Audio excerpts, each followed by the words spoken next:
so I was watching it, and I was laughing at Ryan for smoking. Yeah. But you're talking, but the camera's on both of us, so you're just seeing me being like, Hey guys, we're live. Oh, cool. Hey. What's up, everybody? Welcome to the Squanch, Wisecrack's Rick and Morty podcast. My name is Jared, and joining me are the Squanchers. We got Ryan. Hey, what is up, everybody? And Alec. hey. And today, we're breaking down the last episode, the final episode of Rick and Morty that we have not covered yet. Season 2, Episode 11, The Wedding Squanchers. Oh, shit. So, yeah, coming to an end. I mean, this is a sad day, kind of, right? It's a sad day. We are going to do a mailbag episode. We're going to do one more episode just to clear out the inbox of all these people who have spent their time sending us emails, and we're going to address them all. But yeah, it's bittersweet. Just means Dan and Justin should hurry up with Season 4. Yeah, what the fuck? We need those other 70 episodes stat. Yeah. You know, this is a good time to mention Mike McMahon is writing a new animated series of Star Trek, but why isn't he writing Rick and Morty? An animated comedy version, right? Oh, it's comedy? I just knew it was animated. It's an animated comedy Star Trek TV show. Sounds awesome. I'm very excited. Even if it's comedy? Fucking Star Trek, man. Anything. But I need that hit. I need that hit, man. I mean, ever since the Star Wars Star Trek debate, I can't wait for a new Star Trek IP to come out, you know? Yeah, but you haven't seen any of it. Well, right. Well, I guess I should I go also back. have not seen any of it. Anyway, let's get back to Rick and Morty. So let's get first impressions from The Wedding Squanchers.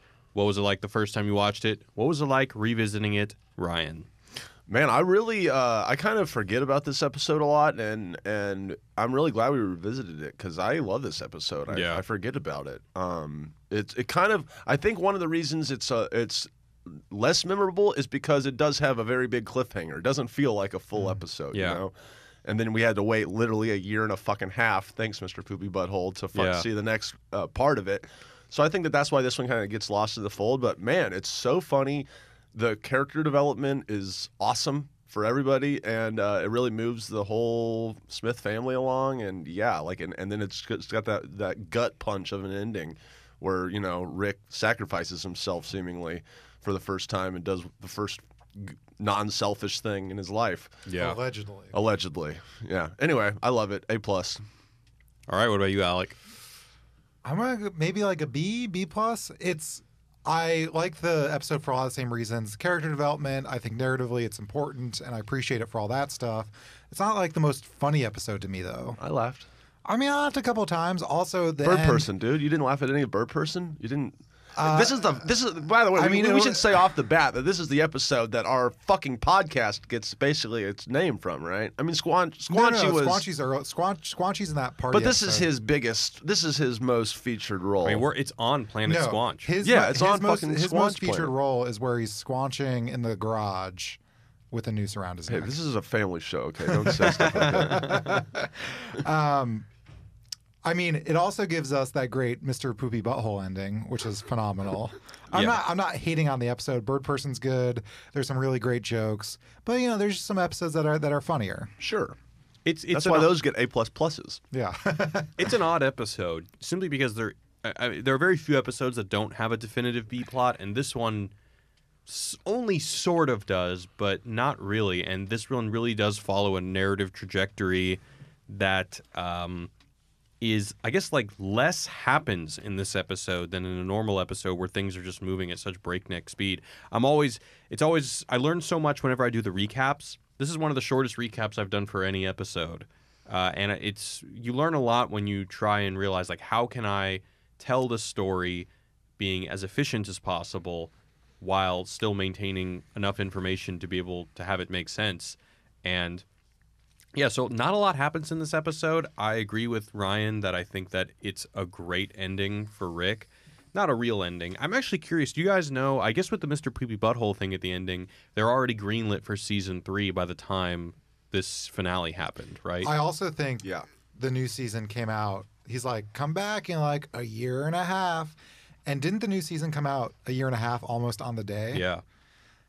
So that was a nice little troll.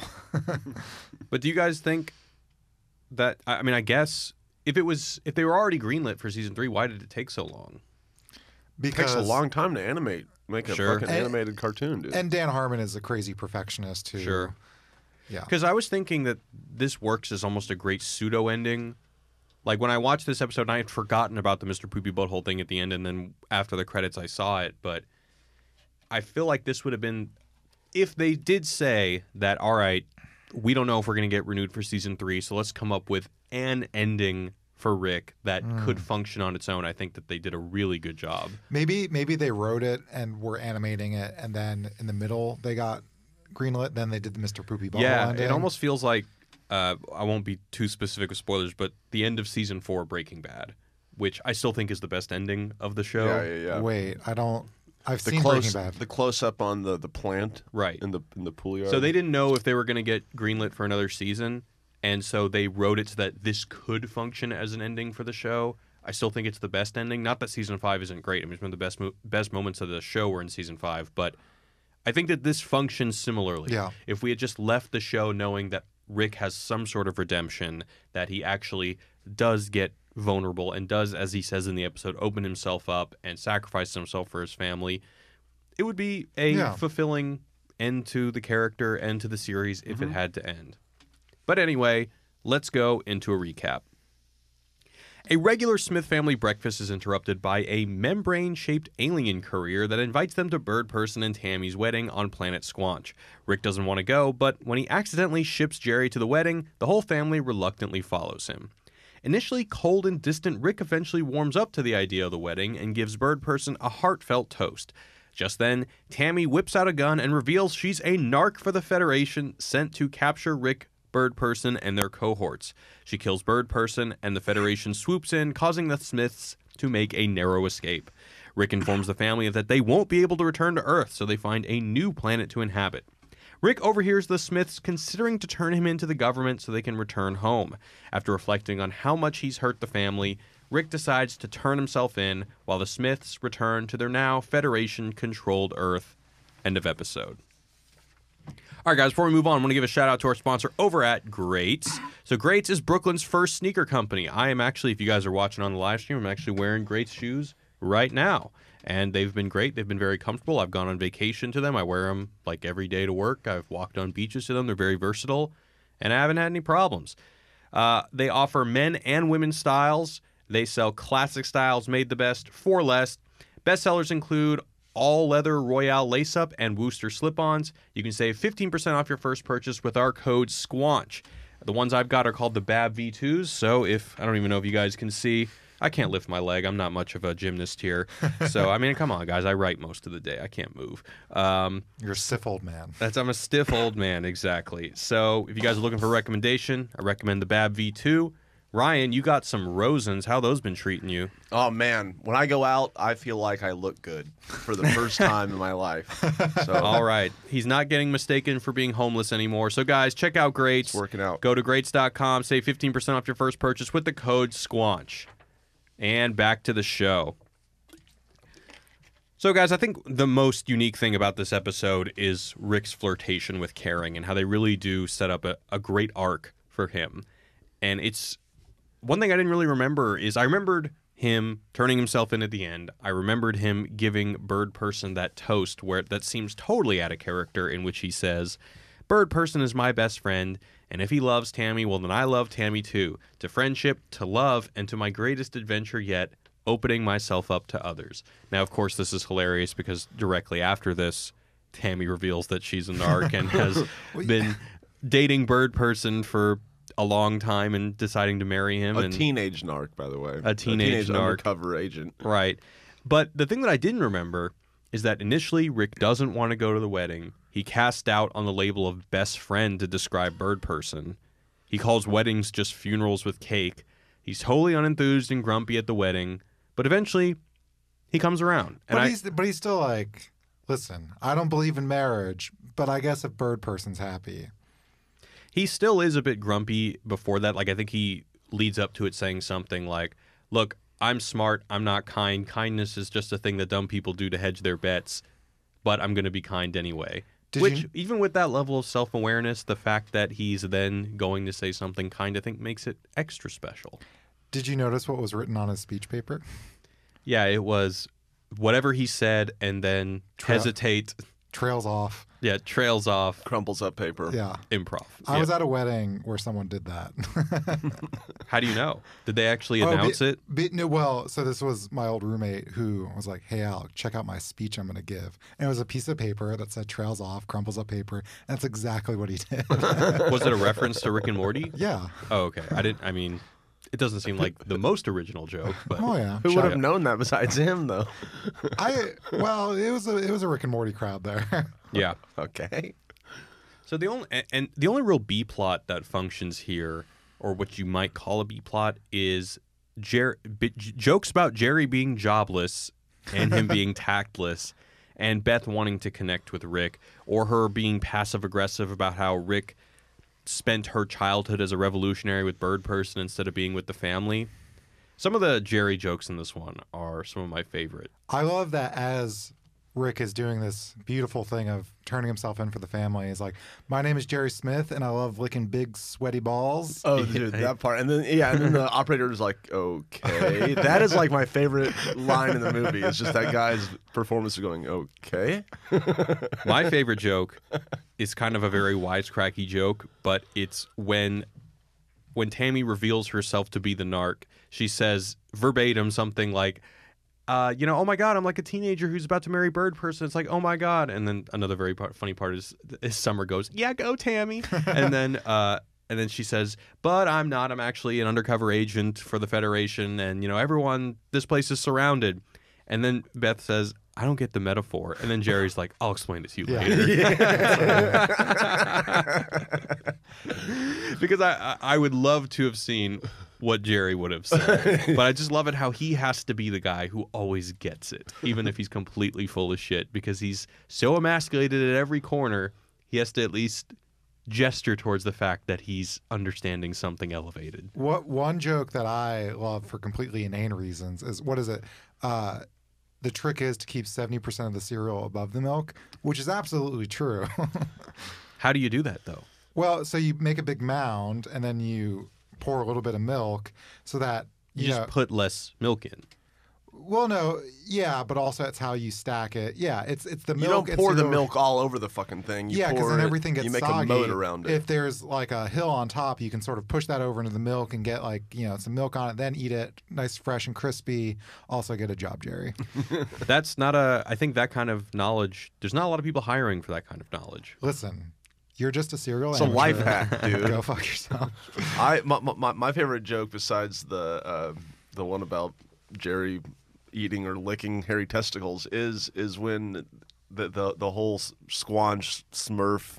It's not so much literal. It's contextual. You just it's just how you feel it, how you say it. And then Beth says, "I squanch my family," and they're like, "Ooh, stop saying that's it. Gross."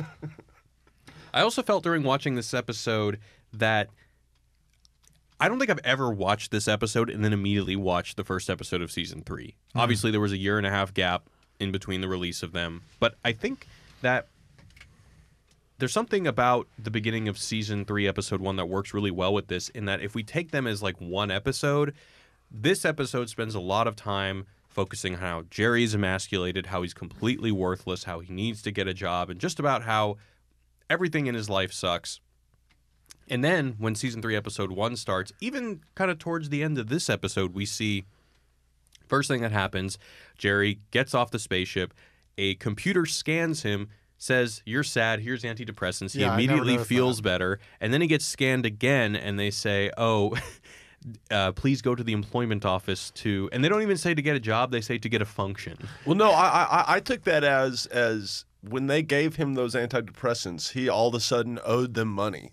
Like that, you owe us money, so now you got to go get a job to get a function to pay us back for those antidepressants. And he's like, "Honey, I got a job." Yeah, but I love it how they can just scan him and know that he's unemployed. That's just something so unemployable, or just so unemployed about his existence. Well, I didn't even think that either. I took it as they knew his identity, right? And they knew he was unemployed. There's some database. Yeah, you're probably right. But it is funny to think about that his essence just exudes unemployment. Well, it's funny that they can scan him and know he's sad. Yeah. Well, he was in deep distress, I think. Yeah.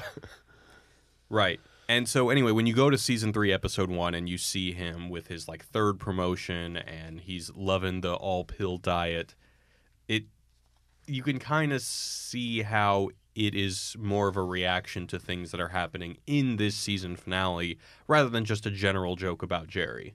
Because I think that the whole unemployment thing and him being useless, that whole comedy really is at its densest in this episode.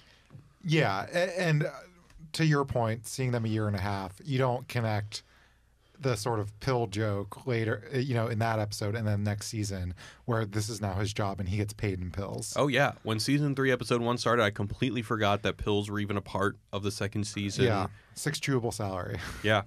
And I don't know about y'all, but I didn't even get introduced to Rick and Morty till after season 2 had already come out, and it was all on box sets and stuff. So it wasn't like I was watching these week to week or anything. It was just kind of like I binged the whole fucking series, I feel like, in a weekend. Right. Because it was so awesome. Yeah, and then too. I forgot, by the time season 3 came and I was so jacked up for it, I kind of had forgotten some of the jokes in this episode.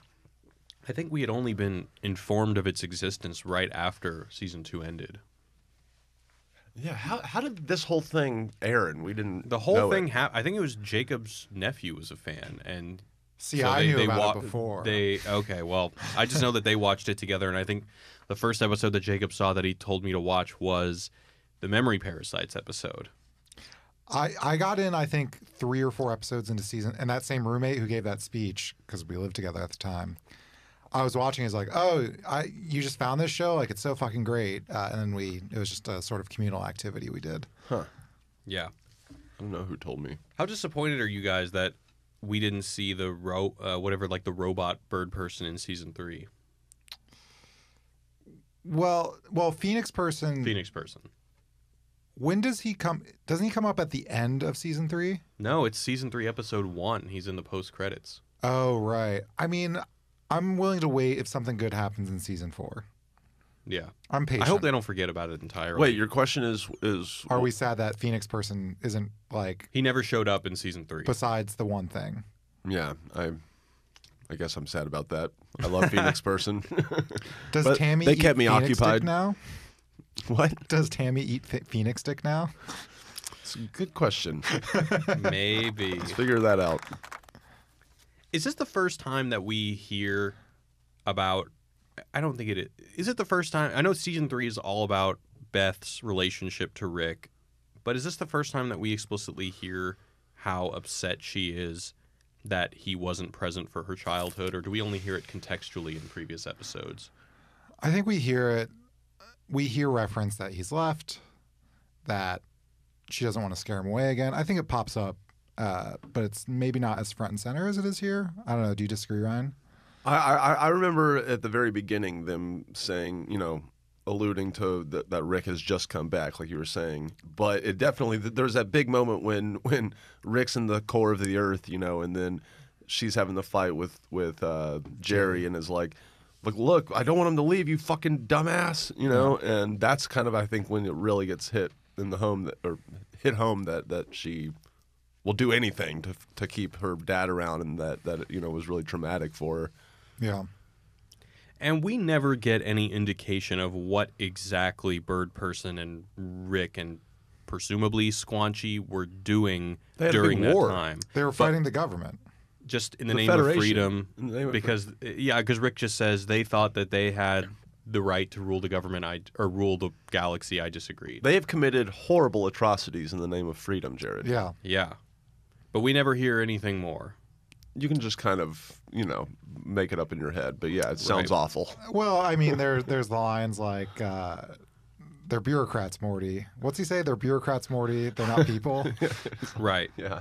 Bird Person says, the road your father and I walked together is soaked deeply with the blood of both friends and enemies. And it's so funny how everything that he's describing is so horrific, but all Beth can hear is that, they spent time together. Because immediately after that, she says, must be nice. And then almost as if they're having like a suffering dick measuring contest, she's like, well, I had to draw a photo. I had to draw my family photos of him in with crayon. That's sad. Yeah.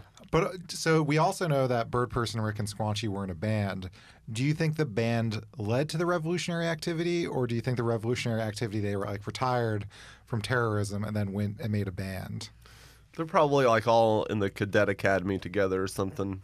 and then all terrorist dropped training out camp. together. Cadetics. And, So are you saying they were once part of the Federation and then became rebels? well, while we're all just bullshitting backstories Yeah. here, you know. Yeah, Why probably. Yeah. The other thing we talked about in one of our videos is how masterfully this continues on into season 3, episode 1, in that we end on this hopeful note that Rick really does care, and that he's seeking redemption for his horrible acts, and that he's sacrificing himself for his family.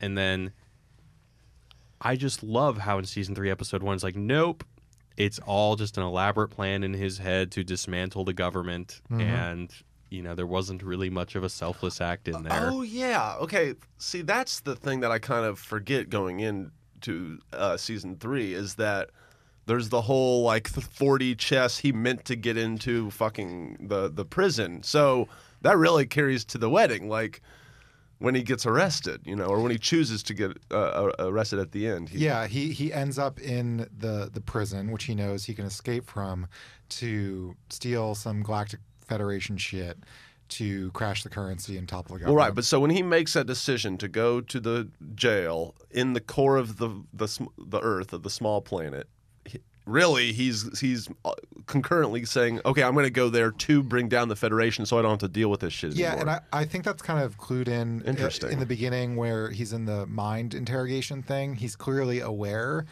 of like the model that they're using and how he can exploit it. So it seemed like he was going in. He knew that they were going to use this mind. What's it called? I don't mind know. interrogation thing, Right. At Shoney's, and that he'd be able to use it to transplant his mind into a Gronfalmite's brain and then do all that shit. Right. Yeah. That's interesting though. That he's so smart, right? He's so smart. 4D chess all the way. Yeah. And I'm surprised that wasn't really... I don't know. I didn't really hear many people guessing that would be the case. I feel like I saw it on Reddit somewhere. I mean, everything's on Reddit, but... Sure. Yeah, Rick is the smartest man on Earth. How he's clearly got some plan to get out of this. Yeah. I love... Another joke that I really like is that Tammy's ring is a pine cone. Yes. And Summer says, I love your ring. And Tammy says, thanks. It was Bird Person's grandmother's. She fought a squirrel for it. That's probably my second favorite joke of the That's a episode. good one. Yeah. It's amazing. man. I loved how Squanchy turns into like super Squanchy and he Like the becomes like Hulk. this huge buff cat thing. Yeah, bullets are deflecting off of him. Yeah. Squanchy's one of the more interesting characters, I feel like, in all of Rick and Morty verse. Because he Personally. seems to be as disturbed as Rick, right? Yeah, but he's also trying to get through it as much as Rick, and he has that party bone in his body that he'll just go and get fucked up, Yeah. and squanch all over town, and yeah. There was one very subtle thing. So when Rick is giving his speech about how Bird Person is his best friend, Yeah. is it Squanchy walks by, or someone walks by and is like, throws something down like, fuck. Oh, Squanchy's sitting down and he has an armband that says Rick's BFF that he just like tosses aside and he's like, oh, well, I guess Fuck I'm this not. guy. It's all politics, when the person who's getting married is always your best friend. Hey, Yeah. if they're in a 3-piece band together, you can't just that's probably can't pick favorites. Yeah, you can't pick favorites. Yeah. All right. So, anything else to bring up? Should we move into the mailbag? Oh wow, that's the end of. I mean, unless a you guys combo? have anything else you want to bring up. What else happened in this episode? I want to bring up. Alec, Jared. I hear Woody barking. Let's do it. I think All right, let's start mailbag, off. let's Let's do start it. off with our voicemail. Okay. So we've got another voicemail that is chiming in on the great genital debate. Oh yes. What up, Wisecrack? This is Jason from San Bernardino. I wanted to chime in on the great genital debate. There's no way I'd give up my genitals for mankind. Let's look at my main reason, which would be Alan Turing. He saved hundreds, thousands of people, and when they found out what he was about, they chemically took his genitals away from him. They made him miserable. They made him commit suicide. I mean, let's face it, mankind really isn't that great of a species to begin with, so I don't think I'm giving up a whole lot for them without a whole lot of perks and maybe a lifetime supply of heroin. I don't know. And Triple Cripple's already had that, so yeah. Anyways, rub, take it easy, y'all. What the fuck? I appreciate the misanthropy. I like that one. I feel like that was very honest. That we have last time somebody said, you know what, man, sure, vaginas are weird anyway, and then here's the other guy who's like, no, fuck that, humanity's not that great. Just hedonism till the end. So he did. It seemed like he was a little wishy-washy but you like his final decision is he's not going to cut off his the Alan Turing thing is interesting because he's the one who cracked the Enigma code. He cracked the German code in World War II, saved tons of British, American, Allied lives. He has the whole artificial intelligence test. Yeah, well, that's a whole. Yeah, so he's a great computer scientist, broke this code, saved so many lives, is like so foundational for computer science. And the government, when they found out he was gay, chemically castrated him, which I actually don't know. Does it just mean like you're impotent? What? Like I don't know how it works, but it made him miserable and he killed himself. There's an amazing movie with Benedict Cumberbatch. What's that Benedict called? Cumberbatch, Does it show that part? It alludes to it. It alludes to it. Yeah. What was the movie called? It was really good. The Imitation Game. Yeah, that was good. Yeah, it's a great movie. Benedict Cumberbatch is great. But it's interesting. Yeah, he saved tens of thousands, maybe hundreds of thousands of lives, and the government, in a sort of reverse move, took his junk chemically, metaphorically. I don't really know what the right one is, but I think that's a great point. Humanity is terrible. But yeah. So what learning are we taking from this? That he saved hundreds of thousands of people and then got his junk taken off against his will, and he was miserable for it. And I guess because is his message that getting your junk cut off is so horrifying that even the comfort of saving hundreds of thousands of people isn't enough to continue to live. I think that is what he's saying. No, yeah. I don't think Alan Turing was like, well, without a dick, what's the point of living? I think Alan Turing was like, I'm gay, and like the government has turned their back on me and done this terrible thing to me, and I've been ostracized and now I'm miserable. Yeah, there's a whole package to it. Well, I think our voicemailer's just whole point was that this is one example of that it sucks to get your penis cut off. Right. Yeah, but there's a lot of things that this was him getting his penis taken off as a punishment. I mean, there are plenty of counterpoints to that during, like in the 1700s, castratis, where like they would just literally castrate young boys so that they would have a good singing, they not go through puberty and have a good singing voice for the royal choir, and they lived very comfortable lives, and where at least history says were very happy until their death. I'm sure that's what their fucking people that made them like that would write in their book. Fuck that. That's all we have to go by, Ryan. or there's also eunuchs where if you served in a royal court, they would have their junk cut off so they couldn't, sleep with, impregnate the queen, etc. Well, those people did it, I mean, out of like respect, right? Kind of like as like, this is my job responsibility. Well, I don't really know what level of like was it they're like, hey, you're going to serve the queen and you're going to get your dick cut off, or was it like, I'm going to starve to death, so my only option is to work in the royal court. I guess I have to get my dick cut off. Or was it like your boss goes, hey, I got a promotion for you. There's perks with it, but there's a bad side. You get your dick cut off. And then the guy's like, you know what? My queen is everything. I will do it. I'm going to go out on a limb here, and I'm going to assume that back then, people really thought that the queen was divinely just like plucked by God, put into a royal situation. Your queen people is are everything. Fucking lining up to get their dick cut off to serve the queen. I don't think that's true. I think you're right. I'm just guessing. Any historians on eunuchs? Hit us up. Leave us a voicemail. 213-834-8807. I forgot to write it down this time. Anyway, we'll put it in the description. Let's go into the email mailbag. So remember, you guys can still email us at squanch@wisecrack.co. Alec, let's get into some questions. If you have more than a 30-second or minute-long voicemail, just put it in an email. Yeah. And we'll read it. And then I'll cut out the fluff. We're going to edit you no matter what. Yeah, I'm going to edit the shit out of you. So this is an email from Haiti. Sorry if I pronounced that wrong. Hades. No, H-A-D-I. Anyway, this is adjacent to the Great General Debate, the great killing people with trolleys debate. Beautiful. Same debate. Yeah, great job on the podcast. I am currently studying social science in university, and you asked us for ethical dilemmas, and I thought of a really good one, and I've read this one, and it is very good. Hit me with it. Martin Shkreli is tied to a railway. Oh, God. Go on. Martin Shkreli is tied to a railway, and you've got a lever at hand that can change the course of a huge train. It's huge. That's important. If you choose to let the train run over Martin, you could possibly save thousands of AIDS patients' lives indirectly, but you would directly kill Martin. For the sake of the hypothesis, for the sake of the experiment, we'll say, let's presume that you have no one will know what you did. Okay.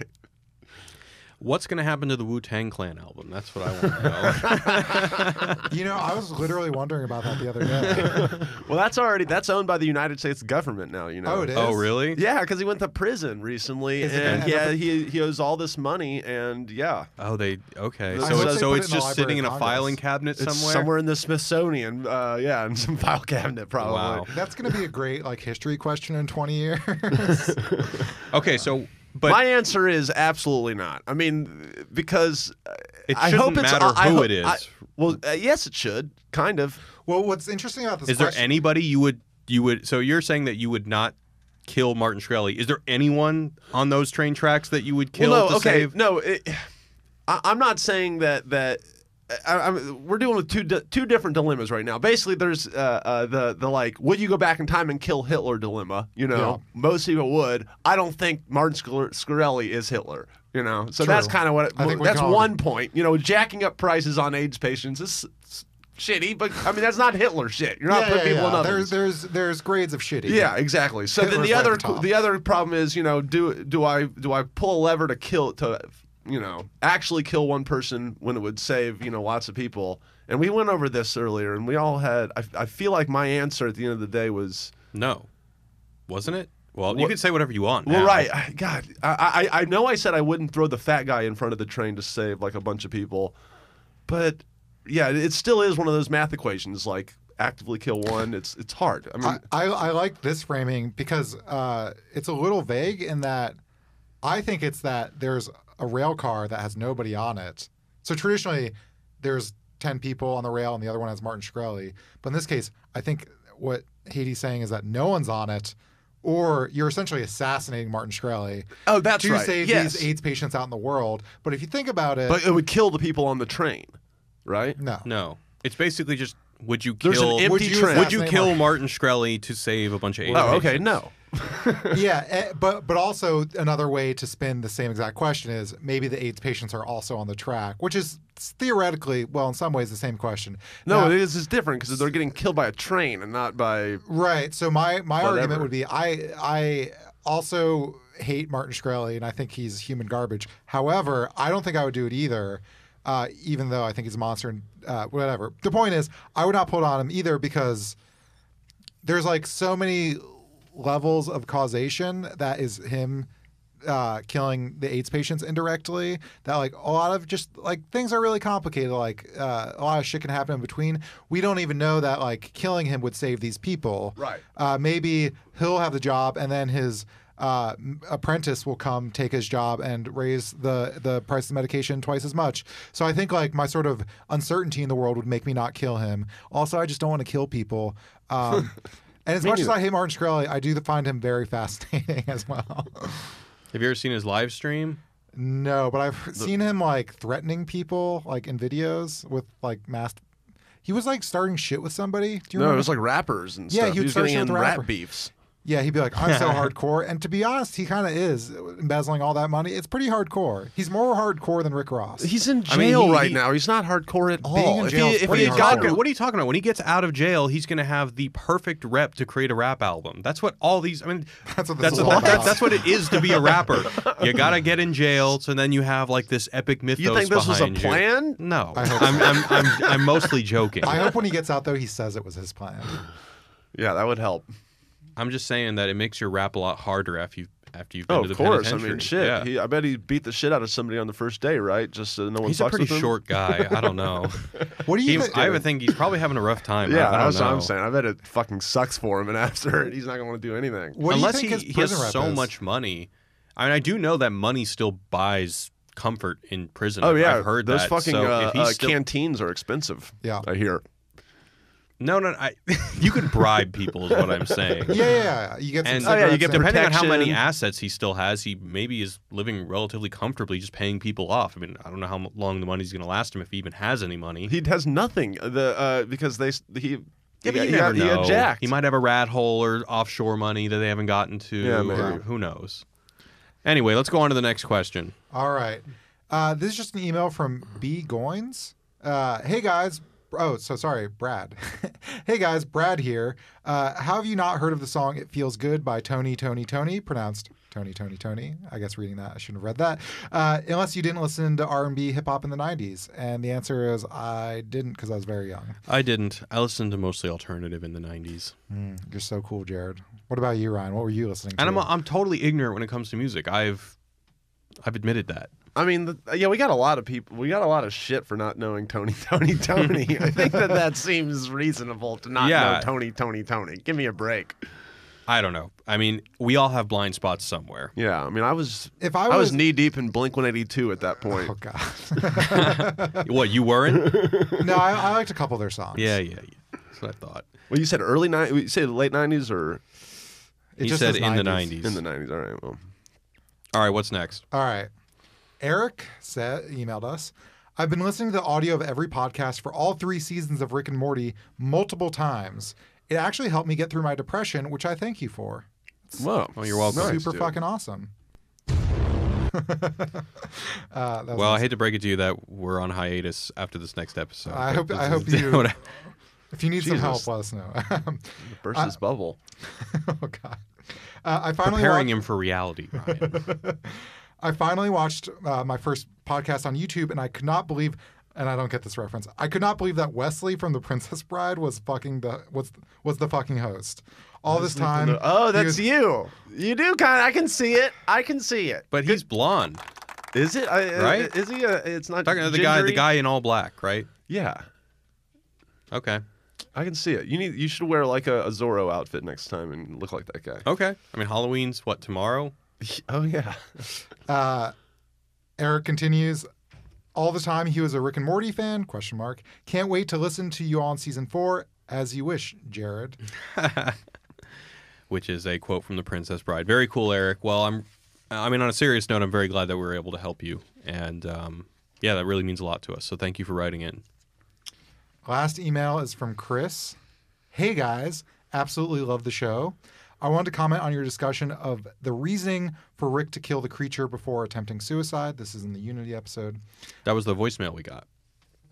We got this voicemail? Someone sent in a voicemail, right, about his theory about Well, we the- got a few. We've We got gotten a few. bunch of So on this this is another one. specific scene. Yeah. I think you guys are overthinking it, which is kind of what you guys are best at.